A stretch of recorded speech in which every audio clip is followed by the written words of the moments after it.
আশুলিয়ার একটি তৈরি পোশাক কারখানায় আগুন দিয়েছে দুর্বৃত্তরা। এতে কারখানা সহ পুড়ে গেছে পাশের শ্রমিক কলোনির অন্তত ২০টি ঘর।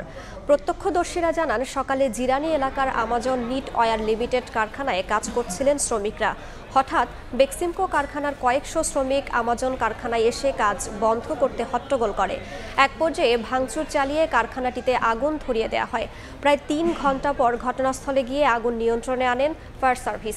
তবে এরই মধ্যে কারখানা সহ পাশের একটি শ্রমিক কলোনিতে ছড়িয়ে পড়ে আগুন, পুড়ে যায় ২০টি ঘর।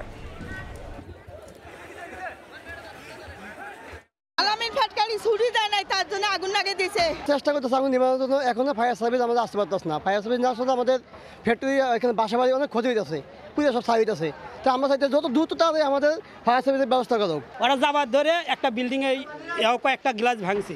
পরে আমি বললাম, ভাই গ্লাসগুলো ভাঙেন না, এটা হলো বাসা, এটা তোমার ফ্যাক্টরি যা পারেন তাই করো।